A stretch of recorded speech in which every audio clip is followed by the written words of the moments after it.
cualquier lesión cerebral puede dar lugar a un cambio de la personalidad. Más si afecta a lóbulos frontales, pero no solo si afecta a lóbulos frontales. También lesiones en otras regiones se saldan con cambios de la personalidad. Esta distinción tan radical que hemos hecho entre lo cognitivo y lo afectivo emocional es una distinción que no se corresponde con la realidad. Que realmente cuando uno hace estudios de neuroimagen y mira a ver qué es lo que se activa cuando los pacientes tienen emociones determinadas, se corresponde con las mismas regiones que se activan cuando tiene determinadas cogniciones. Hoy por hoy, trastorno orgánico de personalidad es un diagnóstico, una categoría que sirve para comunicarnos entre nosotros y con el mundo de lo judicial, porque estos pacientes con mucha frecuencia sufren lesiones en el contexto de accidentes o de agresiones que tienen que ser resarcidas legalmente. Por lo tanto, es una categoría que se está utilizando también en el baremo, por ejemplo, de accidentes de tráfico. Me gusta de algún modo escuchar un cierto optimismo con que siempre es posible hacer cosas y han salido aquí varias herramientas, varias estrategias terapéuticas, pero ¿cómo ves el futuro próximo? Hola a todos, soy Marcos Ríos y bienvenidos a un nuevo episodio de Neuronap Talks. Y hoy tenemos la suerte de contar con una persona con una gran experiencia en el ámbito del daño cerebral y vamos a abordar un tema que ocupa una cierta relevancia en el ámbito de las personas que han tenido una lesión cerebral y es lo que llamamos el trastorno orgánico de personalidad. Y para abordar este tema, pues tenemos la suerte de contar hoy con Nacho Quemada. Él es psiquiatra, él es el director de lo que antes llamábamos la red MENI de daño cerebral, pero que en los últimos tiempos pues, ha cambiado a la red de daño cerebral y neurorehabilitación de la Fundación Hospitalarias. Y él estudió medicina en la Universidad del País Vasco. Tiempo después marchó para Cambridge y allí tuvo la oportunidad de trabajar con personas tan relevantes como Germán Berrios.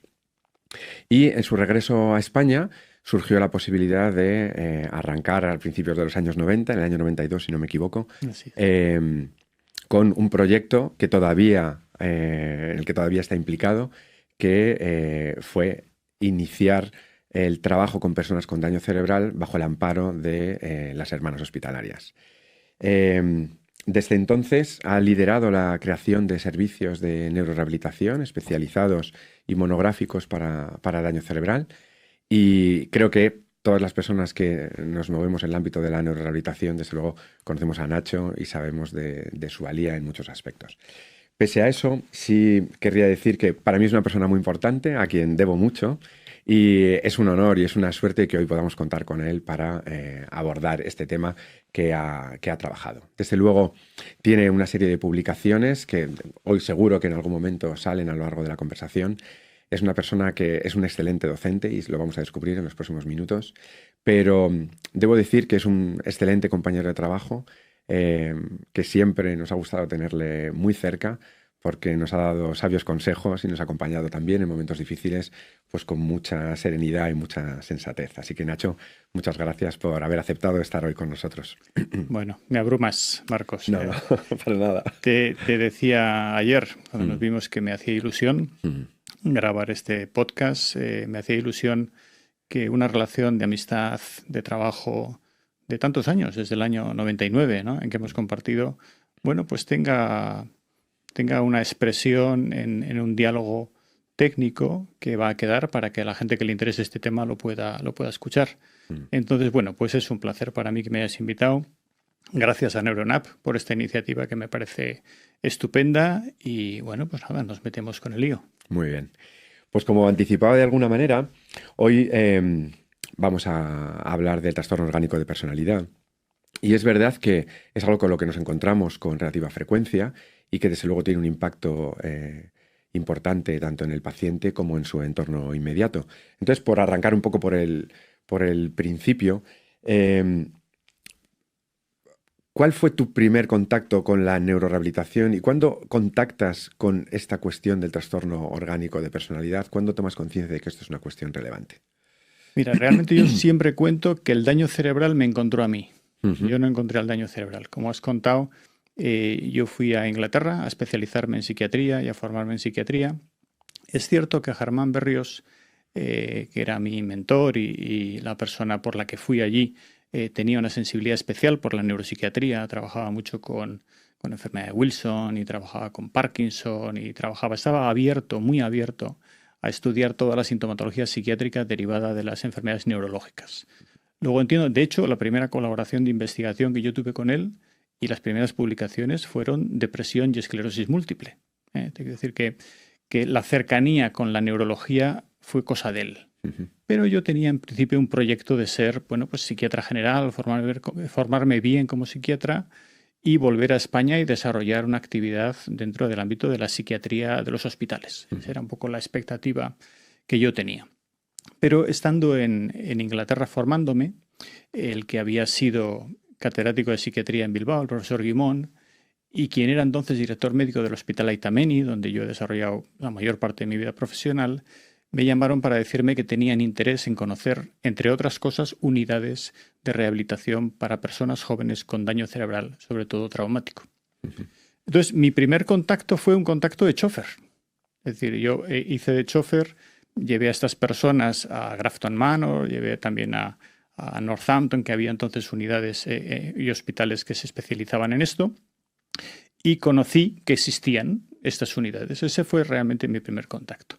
Todavía no he contactado con trastorno orgánico de personalidad, simplemente he contactado con una necesidad asistencial provocada por traumatismos craneoencefálicos y en donde la psiquiatría en Inglaterra tenía un papel.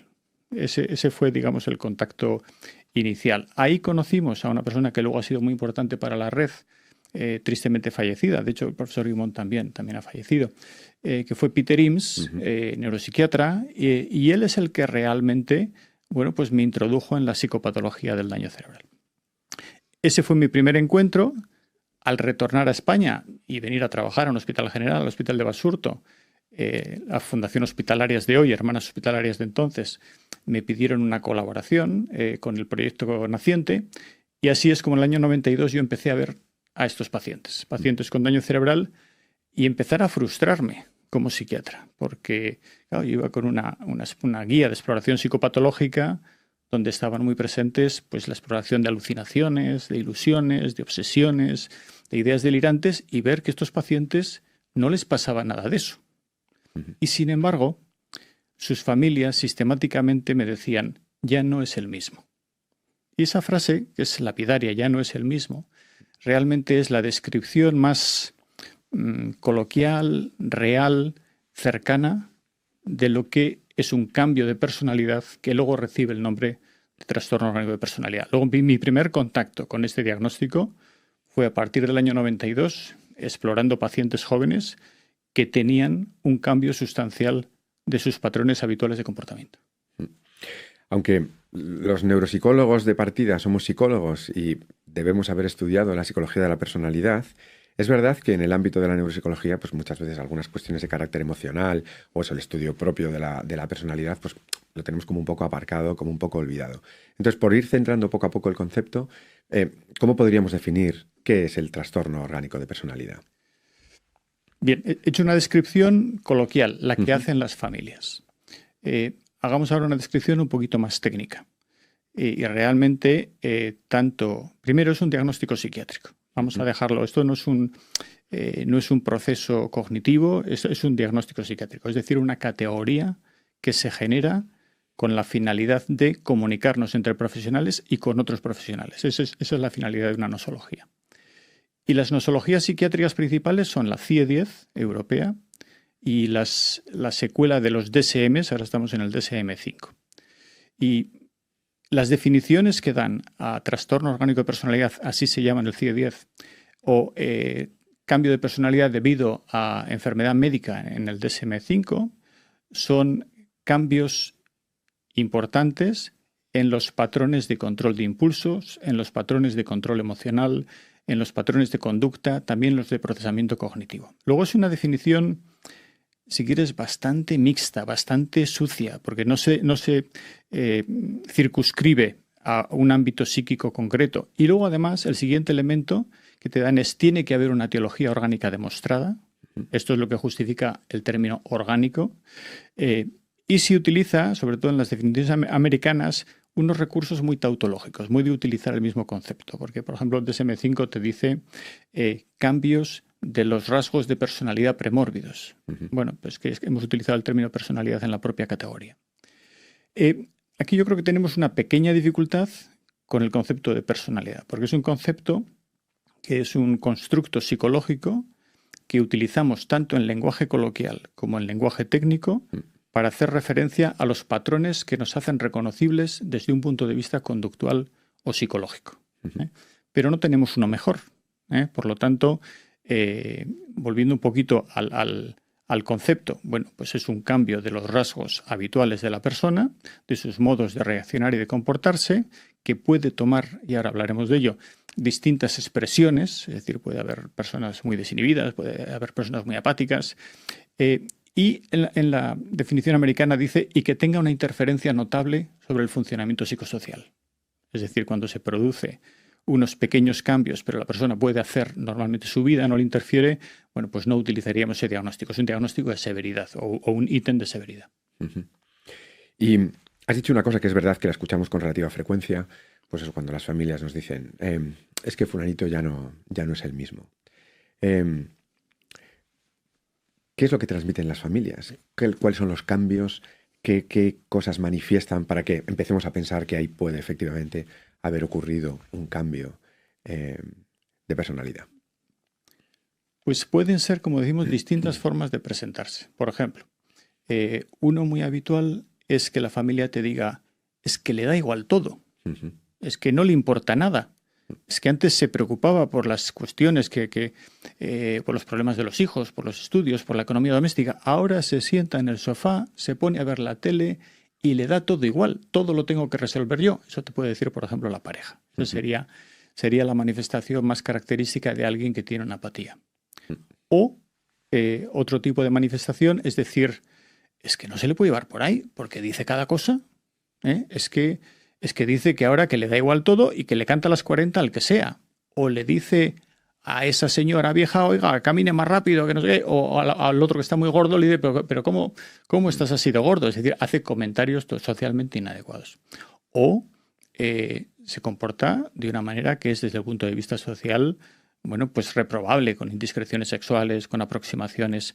Eso es otro tipo de manifestación también habitual. En los casos más graves tendríamos ya manifestaciones de agresividad verbal o agresividad física. De hecho, los subtipos que se distinguen en ambas clasificaciones son el apático y el desinhibido, que yo diría que son los de referencia, pero también hay un subtipo lábil que hace referencia solo y exclusivamente a la inestabilidad emocional y a la expresión de dicha inestabilidad.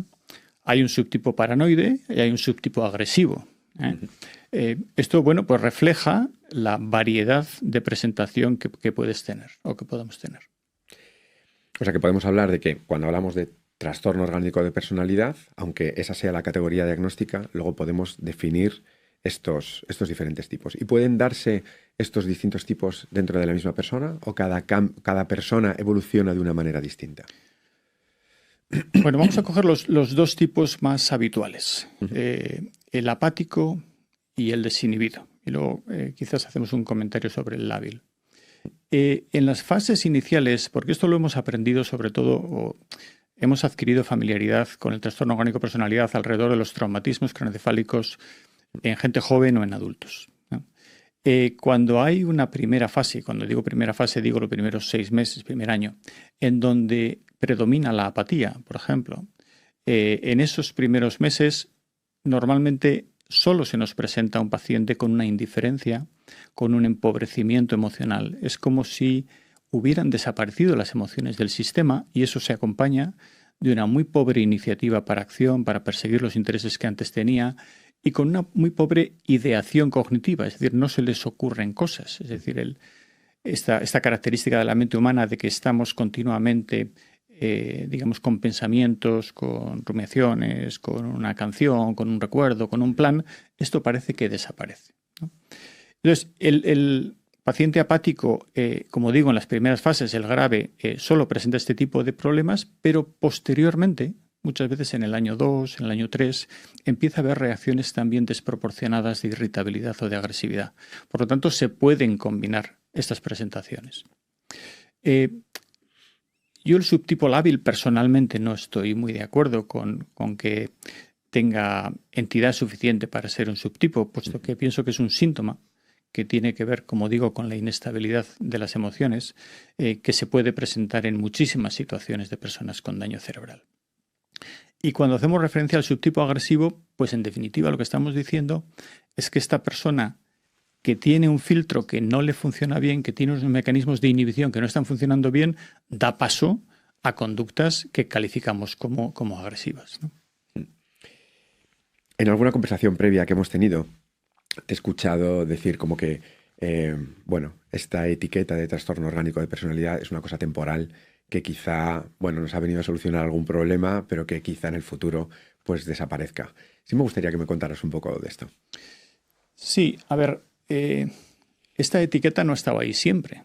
Realmente este diagnóstico aparece a mitad del siglo XX. Anteriormente se hablaba de síndromes del lóbulo frontal, todavía se habla de síndromes del lóbulo frontal, y de la misma manera que era insatisfactorio el término de síndrome del lóbulo frontal, porque pueden pasar muchas más cosas si tienes el lóbulo frontal lesionado, entre otras una hemiplegia izquierda o derecha, por ejemplo, ¿no? Yo creo que sencillamente viene a solucionar un problema de clasificación. No está relacionado con la tradición psiquiátrica previa, que eso es un tema importante, pero hay esta colección de personas que presentan este cambio brusco y entonces hay que encontrarles, digamos, un acomodo nosológico. Yo creo que progresivamente nos vamos interesando por entender cómo es que estos pacientes llegan a presentar estas conductas. Y hay pues la neuropsicología de la conducta social, por ejemplo, está haciendo aportaciones muy importantes con el concepto de cognición social y con todos los, todos los elementos que contribuyen a la cognición social, que podemos hablar de eso. Y también todas las personas que están estudiando, que no son muchas, la verdad, que están estudiando la neuropsicología y neurofisiología del mundo afectivo, es decir, de los estados afectivos y de las emociones, también nos están dando algunas claves de lo que puede estar pasando ahí. Hoy por hoy, trastorno orgánico de personalidad es un diagnóstico, una categoría que sirve para comunicarnos entre nosotros y con el mundo de lo judicial, porque estos pacientes con mucha frecuencia sufren lesiones en el contexto de accidentes o de agresiones que tienen que ser resarcidas legalmente. Por lo tanto, es una categoría que se está utilizando también en el baremo, por ejemplo, de accidentes de tráfico, y que en función de la severidad, pues supone un reconocimiento de una indemnización muy importante.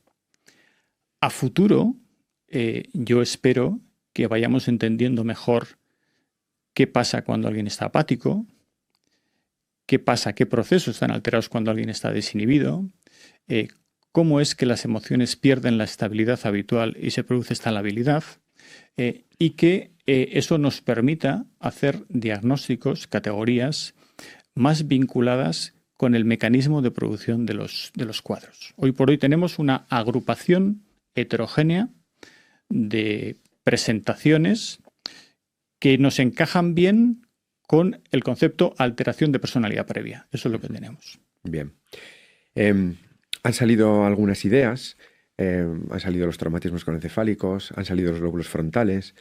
¿Qué podemos decir de a qué enfermedades afecta? ¿Afecta solamente al daño cerebral adquirido, a los traumatismos, a los ictus? ¿Podemos hablar también de que esto afecta a otro tipo de enfermedades, epilepsias degenerativas, esclerosis múltiple? ¿Qué podemos decir sobre los diagnósticos, sobre la etiología? En relación a la etiología, hemos comentado traumatismos porque probablemente es donde estamos viendo las presentaciones de alteraciones de personalidad más exuberantes y más preocupantes y afectando a gente joven, y además que no tienen un curso progresivo, porque en cuanto algo tiene un curso progresivo ya empezamos a hablar normalmente de demencia, ¿no? Pero cualquier lesión cerebral puede dar lugar a un cambio de la personalidad. Más si afecta a lóbulos frontales, pero no solo si afecta a lóbulos frontales. También lesiones en otras regiones se saldan con cambios de la personalidad. Los ictus, por su prevalencia, son una etiología que está mostrándonos también casos con cambios notables de personalidad. Y de manera especial, yo diría que los ictus en hemisferio derecho. Los ictus en hemisferio derecho pues presentan con mucha frecuencia, por ejemplo, más problema de conciencia de secuelas, más anosognosia. Con la anosognosia va muchas veces una conducta imprudente, un deseo de coger el coche y conducirlo a pesar de que tengas claramente una hemiplegia o una conducta abusiva hacia otras personas. Por lo tanto, los ictus, sin ninguna duda, son también una etiología. Yo he mencionado antes que mi primer contacto con la neuropsiquiatría fue con la esclerosis múltiple. Sí. Y antes de ese contacto más científico, yo trabajé un tiempo en un Cheshire Home, que eran casas en Inglaterra para cuidar a pacientes con esclerosis múltiple que necesitaban un entorno residencial temporal o definitivo. Y me llamó muchísimo la atención pacientes desinhibidos y eufóricos. Yo entonces, no sé si había empezado medicina, pero bueno, por ahí andaba, ¿no? Y no entendía muy bien qué es lo que estaba pasando. Estas personas que tenían estas secuelas tan importantes, sin embargo, parecían happy go lucky, ¿no? Y que, claramente tenían conductas desinhibidas de todo tipo. Cuando estudié esta enfermedad, pues tomé conciencia de que había cambios en el sentido de la euforia en pacientes también con esclerosis múltiple. Luego, es una enfermedad que también puede provocar este problema. Has hecho referencia a la epilepsia. Y no tengo muchísima experiencia. Mi mayor experiencia con epilepsia es con epilepsia postraumática. Pero los pacientes que he podido ver con epilepsia, lo que sí he visto cuando la epilepsia tiene una mala evolución, sí que es un empeoramiento que corre paralelo a lo cognitivo y lo conductual. Y ya casi empieza a ser una cosa lentamente progresiva. Entonces, por responder resumidamente, cualquier lesión cerebral, no hemos mencionado los tumores. Efectivamente. Claro, pero fíjate, el término síndrome del lóbulo frontal fue acuñado después de observaciones en que se veía chistosidad inadecuada en pacientes con lesiones en el lóbulo frontal derecho. Hay un término en alemán, Witzelsucht, que hace referencia precisamente a este chistoso tontorrón, vamos a decir así. Sí. Bueno, pues ahí estás hablando de una pérdida de habilidades sociales y unas conductas que no son socialmente adecuadas. De igual forma, la moria, que es un signo clásico, hace referencia a cambios caracteriales que se producían en algunos pacientes con lesiones orgánicas. Las funciones ejecutivas también salen de vez en cuando, pero estamos ante un problema más cercano a lo cognitivo o más cercano a lo emocional. También hemos discutido sobre si esto es separable o no, o debemos empezar a abordar las emociones y la cognición como si fuesen parte de lo mismo realmente. Pero estas dificultades que muestran estas personas son más un problema emocional, son más un problema cognitivo. En efecto, a ver, ahora estamos a punto de compartir un congreso en el cual yo tengo precisamente el encargo de hablar sobre el impacto del universo de lo afectivo en la cognición. Y una intuición que he tenido desde hace mucho tiempo, pero ahora la veo refrendada por autores que han estudiado monográficamente esto, es que realmente esta distinción tan radical que hemos hecho entre lo cognitivo y lo afectivo emocional, déjame que utilice las dos palabras, luego trataremos de diferenciarlas, es una distinción que no se corresponde con la realidad. Que realmente cuando uno hace estudios de neuroimagen y mira a ver qué es lo que se activa cuando los pacientes tienen emociones determinadas, se corresponde con las mismas regiones que se activan cuando tiene determinadas cogniciones. Las cosas parecen ir juntas. Y la clínica también te lo dice así. O sea, la clínica también te enseña que hay pacientes que solo recuerdan cosas cuando vuelven a estar con el mismo estado afectivo. Por ejemplo, un estado de manía, ¿no? Yo tuve un paciente que había escondido una cantidad muy importante de dinero. Yo creo que esta anécdota a lo mejor la he contado. Y perdió el dinero. Lo escondió durante un episodio de manía. Y no fue hasta el siguiente episodio de manía que pudo recuperar esa información. Luego ahí tienes información etiquetada y secuestrada por un estado emocional.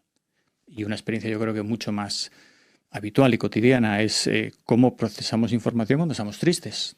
Es decir, que sencillamente seleccionamos recuerdos, digamos, de épocas en las que no hemos estado bien, no hemos tenido pues fracasos, lo que sea, y todo nuestro procesamiento de la información está teñido, además de que sea más lento. Entonces, para mí no hay ninguna duda que emoción y cognición están íntimamente ligados.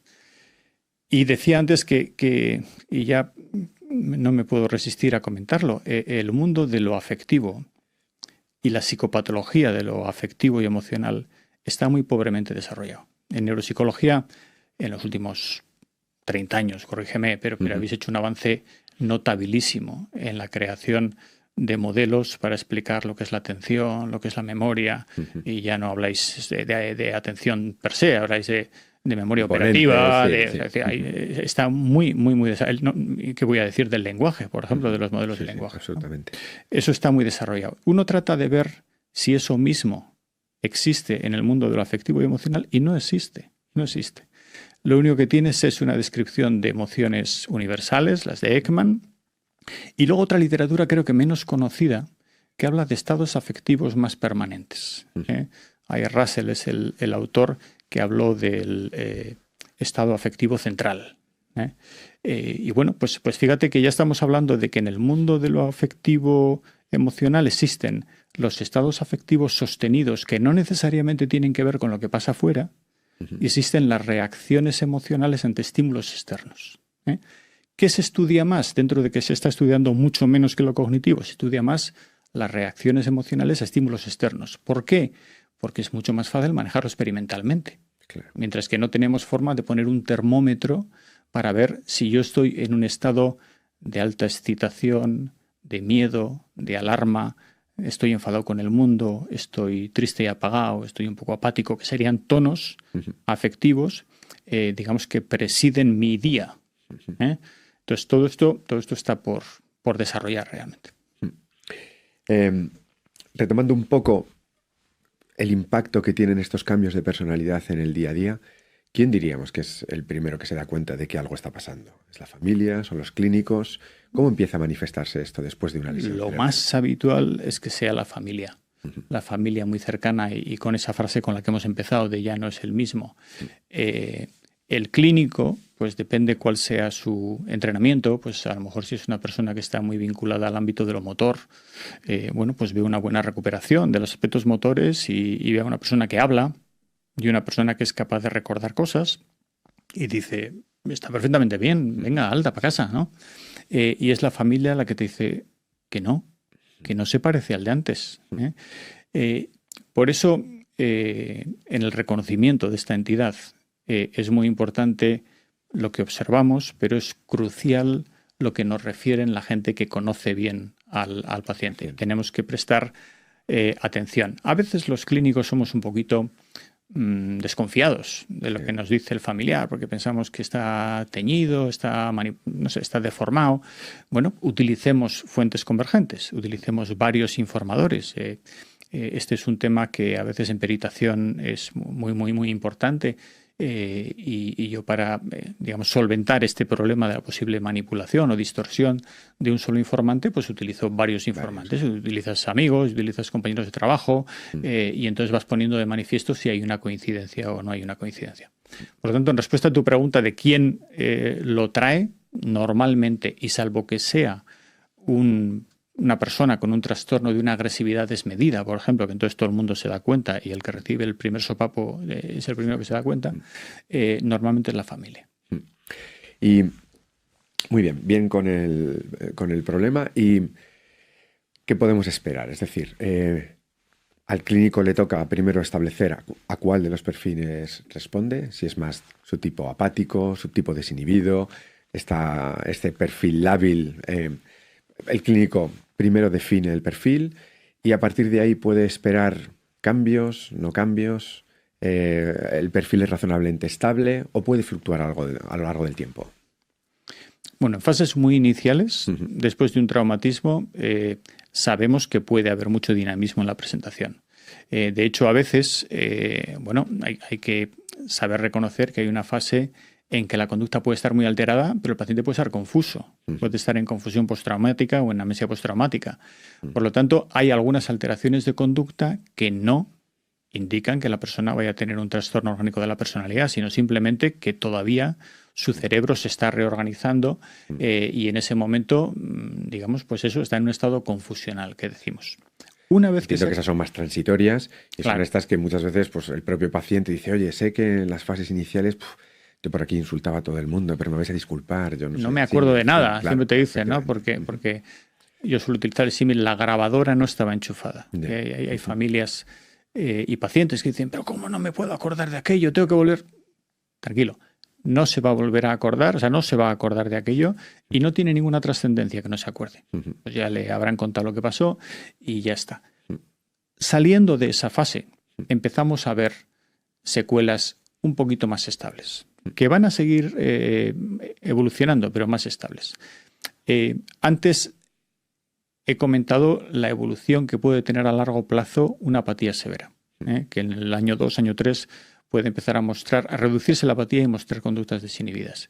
En relación a lo que son las conductas propias de desinhibición o la habilidad, pasados los 3 meses, los cuadros tienden a estabilizarse. Pero eso no quiere decir que no podamos hacer nada por mejorar la calidad de vida de la persona, que se puede hacer muchísimo. Y lo primero es reconocer que existe un problema de esta naturaleza y estudiarlo en profundidad. Has hecho referencia al subtipo, por supuesto. Yo siempre insisto en que hagamos una recogida minuciosa de las conductas problema. Eso me parece un tema esencial. Y que completemos, lógicamente, la valoración con lo cognitivo, porque aunque lo más elocuente en un momento determinado en un paciente pueda ser ese cambio de personalidad, es muy raro que un traumatismo craneoencefálico severo que dé lugar a un trastorno grave de la personalidad esté cognitivamente totalmente intacto. Sí. Y metiéndonos un poco en este ámbito, pues eso, de esta fase inicial de diagnóstico, ¿existen herramientas específicas que nos ayuden a describir o a detectar o a clasificar mejor estos cuadros? ¿O tiramos más de observación del comportamiento, de la conducta y recabar información de informantes? Aquí cada uno tenemos nuestro sesgo. Yo soy psiquiatra. Tiendo a decir que este es un diagnóstico clínico y un diagnóstico que requiere de mucho diálogo con informantes y de mucha observación. Luego me parece que la fuente fundamental son esas dos. Observación del paciente y escucha a los informantes. De todas formas, sí contamos con escalas que nos permiten organizar la recogida de información. La más habitual es el NPI, el Neuropsychiatric Inventory de Cummings, que Cummings lo desarrolló para capturar los síntomas no cognitivos de la demencia y que luego se ha ido utilizando en un montón de enfermedades neurológicas. En las tesis doctorales en las que hemos profundizado en este tipo de cambios, siempre hemos utilizado el NPI por la rapidez con la que se obtiene la información. Hay otras, la Iowa es otra escala que te permite también tener información relativa a cambios. Luego sí contamos con escalas. Lo que no contamos es con una medida, con un test, como podéis utilizar para medir memoria o para medir atención, que nos dé esta información. Entre otras razones porque, como hemos comentado, la presentación puede ser extraordinariamente variable. Y entiendo que el impacto sobre la vida cotidiana del paciente y sobre el entorno inmediato es muy elevado. ¿Qué pronóstico tiene esto? Bueno, a ver, un traumatismo craneoencefálico grave con secuelas conductuales importantes es un problema que marca la vida y que probablemente cambia la biografía personal y cambia también la distribución de roles dentro de una familia. Por lo tanto, otra cosa es que haya pequeños cambios, que también hay pacientes que tienen cuadros relativamente leves o que el cuadro para el mes 6, mes 9, bueno, va siendo más leve y todo se reconfigura. Estoy pensando, por ejemplo, en un paciente que llevo siguiendo desde hace 3-4 años, traumatismo craneoencefálico, en una persona que se ha encargado de obras y que como consecuencia de esto tiene un cuadro de desinhibición crónica. Desinhibición que en algunos momentos ha sido bueno, muy notable y que ha interferido totalmente con su integración social. Pero que en otros, fruto de, bueno, pues trabajo con él, un poquito de medicación, bueno, ha sido compatible con su integración social, pero no con la continuación de su vida matrimonial. O sea, es relativamente habitual siempre, digamos, que las personas que tienen una relación muy estrecha e íntima sufren por este cambio. En definitiva, nos aliamos, nos casamos, nos enamoramos de personas que tienen un físico, pero tienen sobre todo una personalidad determinada, ¿no? Y cuando esto se modifica, hay una sensación de, bueno, ¿y yo cómo hago para continuar con esto? Porque además es un cambio que normalmente no es a mejor, es a que a mí me toca, digamos, a la persona sana le toca cargar con más problema. En el caso de este paciente que te estoy diciendo, que se caracteriza por una verborrea muy importante, por una cierta hiperactividad, un poco de agitación, bueno, esto ha supuesto la ruptura de la pareja. Afortunadamente siguen viviendo cerca y manteniendo un contacto. Él tiene suficientes herramientas cognitivas para ser autónomo y nos hemos asegurado de que no, digamos, no ocurran pues gastos indebidos, por ejemplo, y la cosa está funcionando. Él está, hombre, él es el raro del vecindario, no hay ninguna duda, pero está haciendo una vida, digamos, socialmente adaptada. Ese, por ejemplo, es un ejemplo de impacto. Otros casos que he tenido cuando se acompañan estos cambios de anosognosia, que es muy habitual, es decir, de falta de conciencia, pues la persona puede insistir, por ejemplo, en volver a trabajar. Vuelve a trabajar, bueno, ¿qué más quiere el mundo? Que vuelva a trabajar, ¿no? Pues adelante. Y sin embargo, se han producido despidos unos meses después, pues porque ya no era tan responsable como lo era antes, o porque está muy argumentativo y se monta líos con los compañeros y le terminan echando. Y yo me he visto involucrado en peritaciones a posteriori, explicando que esta persona ha tenido una secuela como consecuencia de un traumatismo encefálico, secuela que se acompaña de esta falta de conciencia, y que él pues, se ha hecho un flaco favor a sí mismo reincorporándose de manera prematura al mundo laboral y no reconociendo, por ejemplo, este problema. O sea que también en el ámbito de lo laboral puede haber estas dificultades. ¿La desinhibición sexual es algo que puede aparecer en estos casos, por ejemplo? Sí. Sí, es un síntoma que puede aparecer y es un síntoma que además socialmente preocupa mucho, ¿no? Y bueno, pues hay situaciones, estoy pensando ahora en un caso que tuvimos muy problemático con exhibicionismo y demás. Ahí es una de esas situaciones en las cuales tenemos que utilizar una medicación para tratar de reducir el deseo sexual, que se está utilizando de una manera que es socialmente inaceptable, o incluso la terapia hormonal. Y por seguir profundizando un poco en diferentes perfiles o características, también en algún momento el paranoidismo es verdad que a veces vemos un poquito una cierta suspicacia en algunos pacientes, que quizá está ya ligada a estos cambios de personalidad, pero podemos hablar incluso de paranoidismo en algunos casos. Sí, y de hecho está mencionado como un posible rasgo dentro de la descripción diagnóstica del trastorno orgánico de personalidad. Uno de los cambios, aunque hemos hablado de los subtipos, otra de las descripciones de estos cambios es exageración de rasgos previos. Es decir, todos tenemos nuestra personalidad. Unos muy confiados, otros desconfiados, unos ingenuos, otros retorcidos, otros... Vale. De alguna forma aprendemos a modular estos rasgos que si están fuera de control nos pueden dar problemas. Bueno, pues la desconfianza exagerada, caricaturizada, da lugar a un paranoidismo que también puede ser problemático.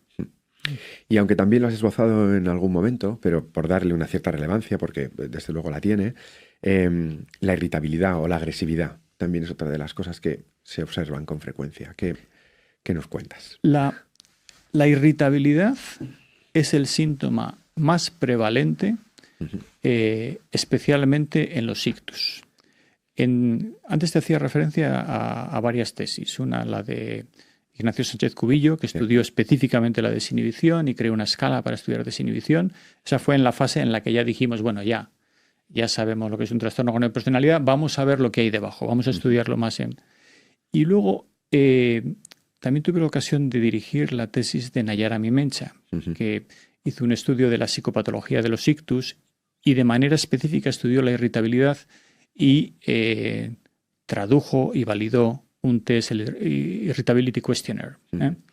A ver, la irritabilidad es un síntoma muy, muy prevalente, cercano al 50% en el caso de los ictus. O sea, cogiendo todo tipo de ictus, no los que tienen un cambio orgánico de personalidad.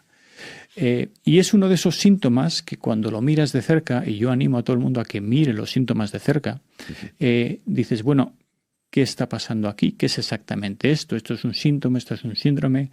Hay un componente de estado afectivo, es eso que decimos, estamos enfadados con el mundo, estamos muy hipersensibles, estamos que nos comemos al primero que abra la boca, pero es que además se acompaña de una serie de conductas de hostilidad y una serie de cogniciones que también acompañan esas conductas. Como en el caso de la apatía, tienes un componente emocional, que en el caso de la apatía es por ausencia, pero aquí es por presencia de un tono afectivo que no nos ayuda, que se acompaña de unas conductas y que se acompaña de unas cogniciones. Así es como creo que realmente ocurren las cosas en el psiquismo humano, en esta combinación en donde no sabemos además el orden jerárquico, qué es primero, qué es después. Yo tiendo a pensar que lo emocional, lo afectivo va primero, provoca unas cogniciones determinadas que dan lugar a unas conductas determinadas. Pero no tengo forma de probar esto. O sea, lo que realmente podemos decir es que ocurren conjuntamente. Y, claro, has dicho una cosa que me hace pensar que... no quiero dar la respuesta, pero ¿cómo distinguimos cuando estamos hablando de un trastorno orgánico de personalidad? Algo que posiblemente tiene más un carácter primario. Bueno, pues una lesión cerebral provoca una serie de cambios en el funcionamiento del sistema que, bueno, pues lleva a este tipo de comportamientos. De cambios de personalidad que podríamos considerar, vamos a decir, secundarios. Es decir, pues si has perdido calidad de vida, si tu vida realmente ha cambiado entre antes y después del accidente, ¿cómo distinguimos qué es un trastorno orgánico de personalidad de un cambio como consecuencia pues, de un cambio notable en la calidad de vida? Sí, me pregunto un poquito por lo reactivo versus lo primario. Bueno, normalmente lo reactivo está más circunscrito a lo emocional, a la respuesta emocional, aunque también luego tiene una traducción conductual. Normalmente en lo reactivo uno puede hacer un ejercicio de introspección con el paciente, puede explorar y el paciente se puede, vamos a decir, sí, doler por la pérdida que ha habido. Es decir, si el paciente ya te muestra eso, pues te está dando pautas de que sí que hay un elemento de reactividad. De todas formas, las cosas probablemente no son ni blancas ni negras. Es decir, probablemente uno puede tener incluso un descontrol de impulsos por un problema orgánico, tomar conciencia hasta un punto de eso y que eso provoque una reacción. Con lo cual, el estado emocional es un estado emocional mixto en el cual hay un componente que es la pérdida de control de impulsos, por ejemplo, que tiene que ver con la lesión primaria y hay una reacción. Pero como digo, la exploración del paciente, el animarle a la introspección, a que te cuente, a que tal, eso te da bastantes pistas. Luego hay casos extremos, el de la apatía,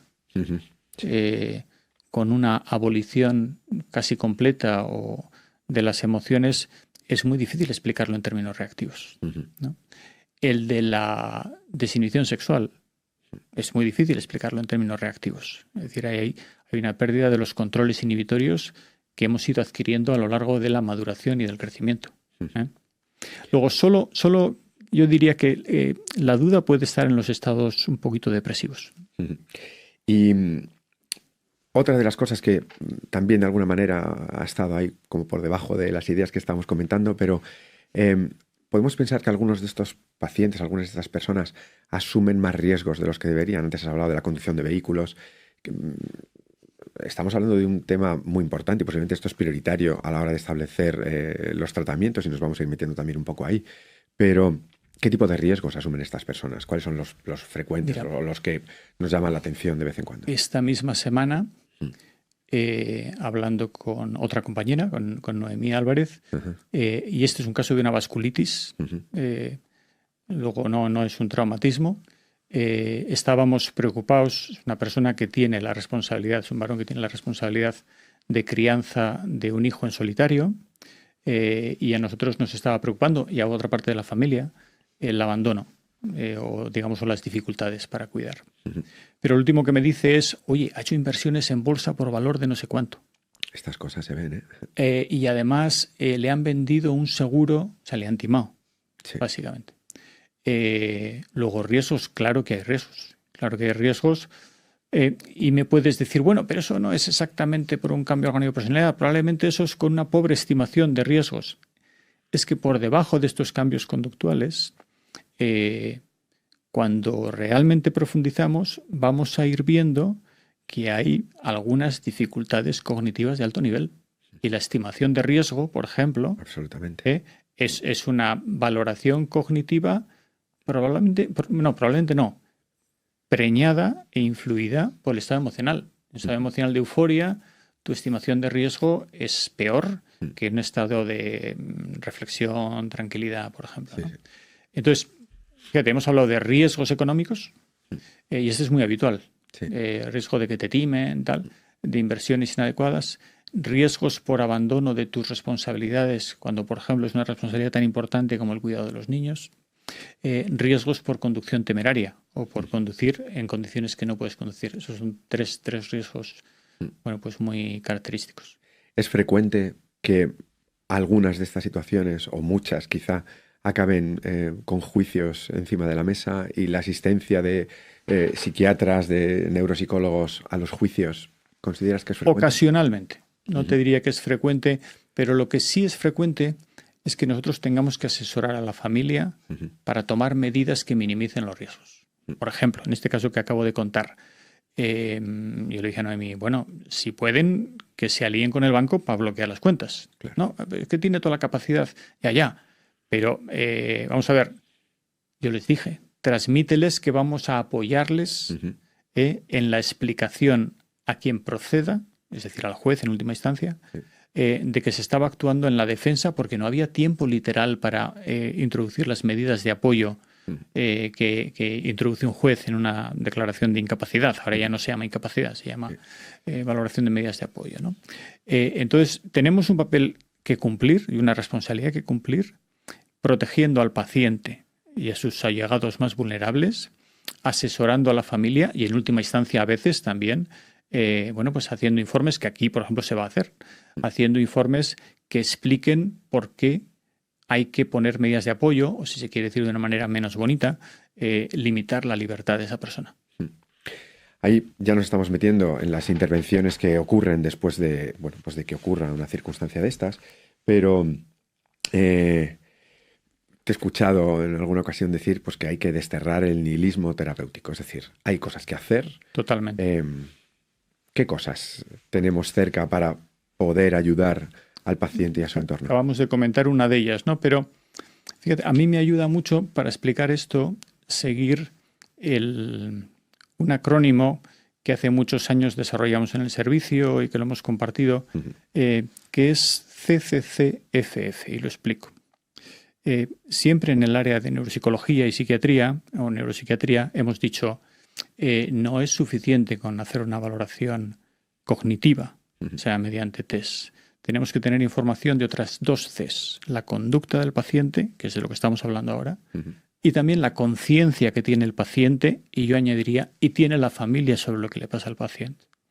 Y debemos de recabar información también sobre la funcionalidad, es decir, qué interferencia tiene esto en el ámbito social, y sobre el estado de familia. ¿Tenemos coterapeutas? ¿No tenemos coterapeutas? ¿Están emocionalmente estables? ¿Son inteligentes? ¿No son inteligentes? Eso es un tema muy importante. Y necesitamos esta información para intervenir, que era tu pregunta.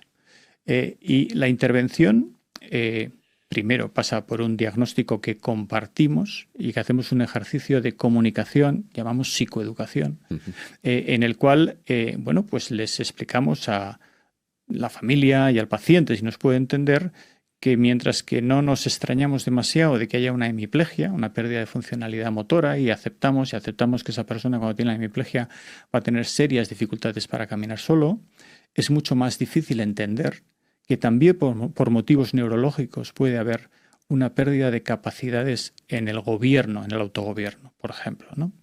Entonces, la parte psicoeducativa es esencial y hay que empezar por ahí. En cuanto a otras formas de intervención, bueno, la parte farmacológica puede cumplir un pequeño papel en determinadas situaciones. Por ejemplo, cuando hay una inestabilidad emocional marcada, los antidepresivos pueden ayudarnos a estabilizar, ayudan un poco. Cuando hay una impulsividad desmedida o una agresividad, nos vemos obligados a utilizar fármacos, normalmente neurolépticos, con un efecto que decimos ataráctico, es decir, de generar indiferencia y un poquito de parálisis de esa voluntad desmedida. Y sin duda, la otra parte muy importante es el análisis pormenorizado del síntoma. A veces le llamamos microanálisis del síntoma. Voy a dar un ejemplo muy, muy sencillito, porque los complejos requerirían mucho tiempo. Pero cuando nosotros vemos a una persona que se enfada, se frustra repetidamente cuando intenta, por ejemplo, desarmar la lavadora y volverla a armar, es que podemos decir, el paciente presenta crisis de irritabilidad o frustración desmedida. Bueno, analicemos que a lo mejor lo que le está pasando es que tiene unas dificultades cognitivas no muy evidentes en memoria de trabajo, en planificación, que están llevando a que fracase en tareas que antes hacía con éxito, y eso le lleva a estar realmente, bueno, pues muy enfadado. O cuando hay una familia que se pone a discutir con el paciente y le dice que ya te lo he dicho, ¿qué tal? Bueno, es que si no tiene la memoria inmediata necesaria para acordarse lo que le han dicho, pues es muy fácil que se den ese tipo de situaciones. He dado dos ejemplos sencillos de microanálisis del síntoma. Normalmente las cosas son un poco más complicadas y por eso yo creo que la tarea del neuropsicólogo en estos pacientes es tener una descripción muy detallada de conducta problema, antecedentes, consecuentes. Ocurre esto a última hora del día, cuando ya estamos fatigados, se incrementan nuestros niveles de irritabilidad y disminuyen nuestras capacidades cognitivas, fracasamos más. Hay que hacer una dosificación de las tareas, hay que dosificar y planificar los descansos. Es decir, en esta planificación de la vida, teniendo en cuenta nuevas limitaciones, creo que tenemos un papel muy importante. Y luego hay situaciones en las cuales, si realmente identificamos que hay un problema cognitivo de por medio, pues tendremos que analizar si una cierta restauración cognitiva puede permitirnos funcionar mejor o no funcionar mejor. Luego, como vemos, hay un paquete que tiene psicoeducación, hay unas intervenciones guiadas por el neuropsicólogo en donde tiene que haber un análisis pormenorizado del síntoma, donde van a caber intervenciones restauradoras, pero hay mucho de planificación de la actividad. Esto es una parte muy importante. Y esto pues me lleva a pensar una vez más en equipos multidisciplinares, donde todos, cada uno aporta su granito de arena, tratando de ayudar a solucionar los problemas que tiene el paciente y la familia en la mayoría de los casos. Supongo que de vez en cuando surgen cuestiones de carácter ético y que obligan a la reflexión, porque estamos hablando de personas que pueden tener conductas impulsivas, que no están incapacitados, es decir, que legalmente pueden llevar las riendas de su vida, pero que están teniendo conductas de riesgo que pueden ponerle en riesgo al propio paciente y al entorno inmediato, pero al menos inmediato también. Pues eso, imaginemos a alguien que coge un vehículo y sale a la circulación. ¿Cómo resolvemos estas cuestiones de carácter ético? Al final estamos tratando de limitar la autonomía de una persona que legalmente no está resuelto todavía qué hacer. Es un tema complicado y delicado, pero yo creo que nuestra obligación es la de comunicar al paciente y a sus allegados aquellos riesgos que vemos como consecuencia de las lesiones. Además, yo suelo insistir mucho, a ver, en este rol ahora de director médico, me toca advertir mucho a mis compañeros de que además de hacer las cosas bien, hay que registrarlas, hay que tenerlas demostradas. Esa es la parte médico-legal de los asuntos. Y solo muy ocasionalmente actuar comunicando a la Fiscalía alguna situación que vemos que la familia, en donde la familia no está siendo proactiva. Es decir, si vemos un riesgo muy evidente para el paciente o para otros y quizás no hay familia. Por ejemplo, nosotros tenemos la posibilidad de comunicar a Fiscalía que nos preocupa esa situación, independientemente de que si el riesgo es muy agudo, podemos también actuar ingresando al paciente temporalmente contra su voluntad. Es decir, esas herramientas las tiene el médico. Las conoce el psiquiatra porque normalmente las utilizamos. Quizás otros médicos las conocen menos. Yo éticamente no me armo mucho lío. Es decir, si está claro que el paciente va a sufrir un daño muy importante u otros tenemos la obligación de actuar. No hay ninguna duda. Otra cosa es, el paciente ha tenido un ictus e insiste en seguir fumando. Bueno, vale, se está haciendo un daño, pero es un daño, sí, y que muchísima gente hacemos cosas que no son en el mejor interés de nuestra salud. Es decir, hay niveles y niveles, ¿no? Yo creo que la amenaza desde luego la amenaza de menores, la amenaza de daños importantes a terceros o el riesgo de autólisis son situaciones en las cuales hay que actuar. Y no actuar me parece negligente. Me gusta de algún modo escuchar un cierto optimismo con que siempre es posible hacer cosas y han salido aquí varias herramientas, varias estrategias terapéuticas, farmacológicas y no farmacológicas. Pero, ¿cómo ves el futuro próximo? ¿Crees que va a haber cambios? ¿Podemos ser optimistas en cuanto al éxito rehabilitador de estos pacientes? ¿Crees que la investigación va a aportar cosas que nos ayuden a agilizar los tratamientos o a mejorar la situación de estas personas? Bueno, yo a lo largo de mi vida profesional he visto cambios muy notables. Y en los equipos en los que he trabajado he visto que hemos podido hacer cosas muy beneficiosas por los pacientes. Luego, lo más inmediato es que lo que sabemos hacer llegue a más personas. Eso me parece evidente. En cuanto, digamos, posibilidades de mejorar la atención de las personas que tienen este tipo de problemas. Esto no quiere decir que solucionemos todos los problemas ni que no haya... Hay desastres, sí, hay algunos desastres. En cuanto al futuro, mira, no hemos hablado mucho de la cognición social. Sí, lo tenía un poco presente por... Y lo tengo que meter aquí. Sí. Lo tengo que meter aquí. Yo te comentaba que en el año 95, si en el año 92 yo empecé a ver pacientes, en noviembre del 92, pacientes con daño cerebral traumático, en el año 95 fue el primer monográfico de psiquiatría donde hablábamos de este tipo de problemas, con Carmelo Pellegrín. Todavía Juan Manuel no estaba en la escena, pero se incorporó al de muy poquito tiempo, ¿no? Y en el año 2007 yo creo que escribí el último artículo sobre trastorno orgánico de personalidad y ya dije, ya vale. Ahora necesito mirar debajo. Y cuando hablaba de mirar debajo, hablaba de aprender de vosotros y estudiar todo lo que se estaba publicando en relación a los procesos cognitivos específicos que se proponían para explicar la conducta social. Eso que hemos llamado cognición social. ¿Y qué hay dentro de la cognición social? Hombre, pues hay un concepto muy potente que desarrolló Simon Baron-Cohen y otros autores en el estudio del autismo, que es la teoría de la mente o mentalización, es decir, la capacidad que tenemos para adivinar qué es lo que el otro tiene en su cabeza, qué piensa.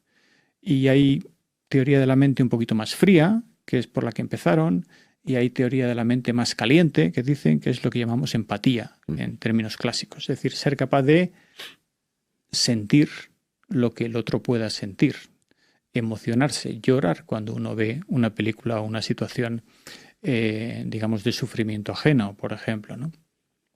Y hay todo otro campo metido en la cognición social que es la regulación emocional, que va desde el reconocimiento de emociones en caras y en voces, que es más fácil de estudiar, a la propia generación de estados afectivos propios y el propio control o regulación de nuestras emociones a través de procesos cognitivos.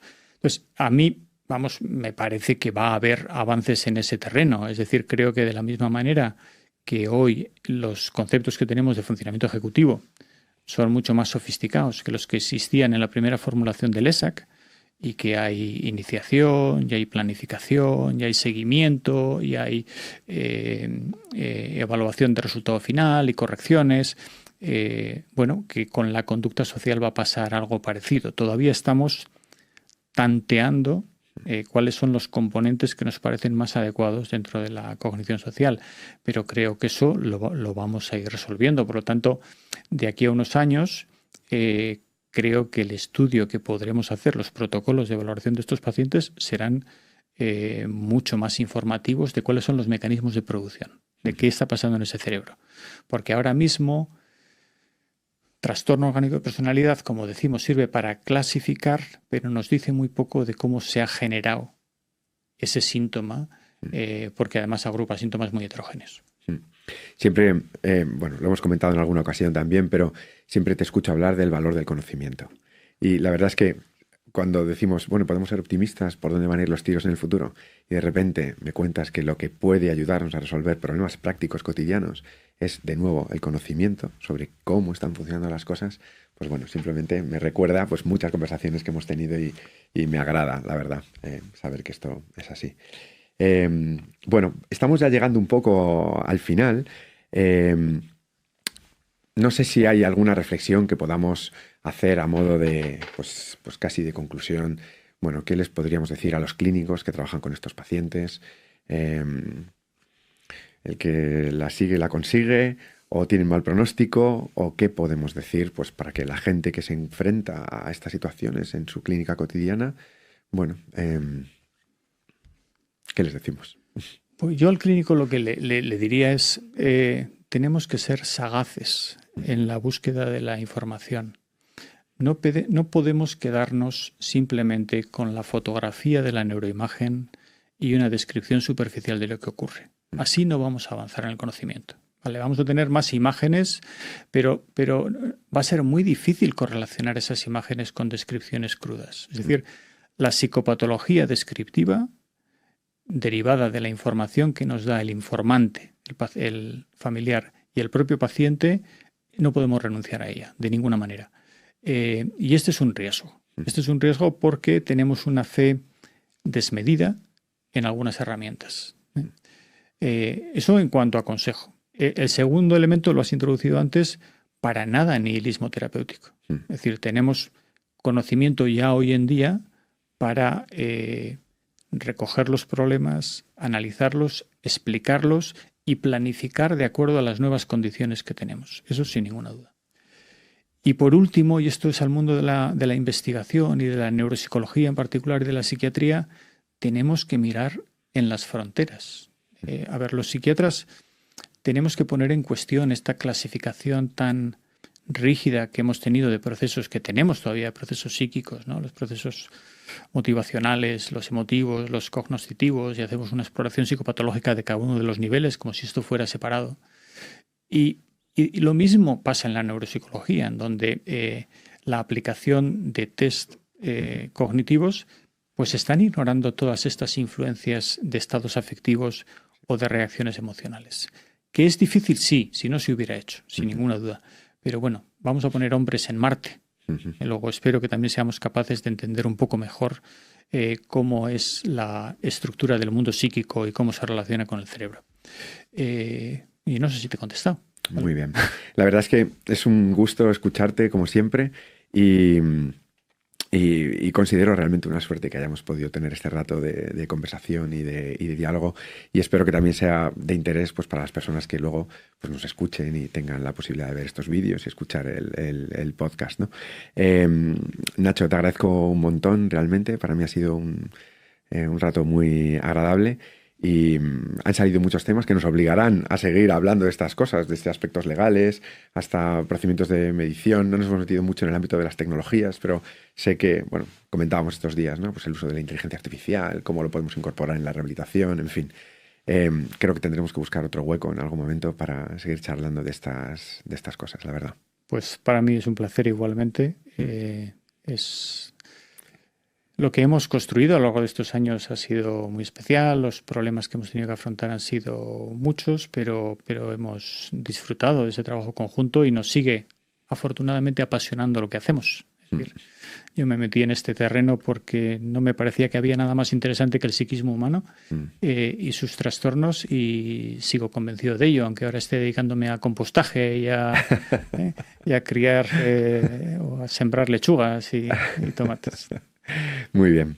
Bueno, pues hasta aquí el nuevo capítulo de Neuronap Talks. Esperamos que sea de interés para todos vosotros, que estos ratitos de diálogo y de discusión aporten nuevas ideas para seguir reflexionando y para cuestionarnos también qué cosas sabemos, qué cosas no sabemos y por dónde debemos seguir estudiando y profundizando, pues para tratar de mejorar nuestra práctica clínica cotidiana y, en definitiva, pues la vida de las personas que acuden a nosotros, pues para que echemos una mano. Muchas gracias, Nacho. Hasta la próxima.